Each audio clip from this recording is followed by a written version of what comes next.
আসসালামু আলাইকুম রহমতুল্লাহ। সম্মানিত দর্শক, কেমন আছেন আপনারা? আশা করি সকলেই ভালো আছেন।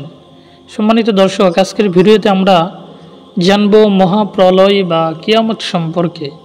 কিয়ামত আদৌ হবে কি হবে না এই বিষয়ে ইসলামের সূচনাতেও যেমন একদল সংশয়বাদী ছিল, এই যুগেও আছে এবং কি কিয়ামত সংঘটিত হওয়ার আগের দিন পর্যন্তও থাকবে।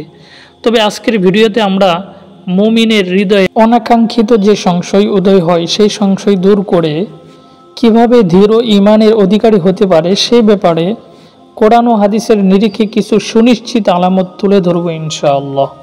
কিয়ামতের যেহেতু নির্দিষ্ট তারিখ বলে দেননি আল্লাহ এবং তার প্রেরিত রাসূল, সেজন্য সংশয়বাদীরা আরও সুযোগ পেয়ে যায় অস্বীকার করার।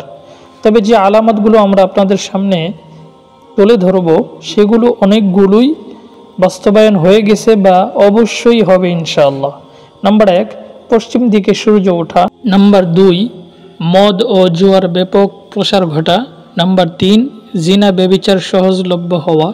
নাম্বার 4, ভূমিকম্প বা ভূমিধস বেশি হওয়া। নাম্বার 5, কালো ধোঁয়া বের হওয়া। নাম্বার 6, ইয়াজুজ মাজুজের আত্মপ্রকাশ। নাম্বার 7, দাজ্জালের আগমন যা অতি নিকটবর্তী। নাম্বার 8, দাজ্জালের পরই ইমাম মাহদির আগমন। নাম্বার 9, ঈসা আলাইহিস সালামের আগমন। এই আলামতগুলো প্রকাশ অধিকাংশ হয়ে গেছে এবং বড় বড় আলামতগুলো এখনও প্রকাশ পায়নি এবং কিয়ামতের আগ মুহূর্তে এগুলো অবশ্যই বাস্তবায়ন হবে। এছাড়াও আরও অনেক ছোট বড় অনেক আলামতগুলো আছে যেগুলো কোরআন এবং হাদিসে আল্লাহ এবং তার রাসূল পরিপূর্ণরূপে জানিয়ে দিয়েছেন। পরিশেষে কিয়ামত অবশ্যই সংঘটিত হবে, এতে কোনো বিন্দু পরিমাণ সন্দেহ নেই।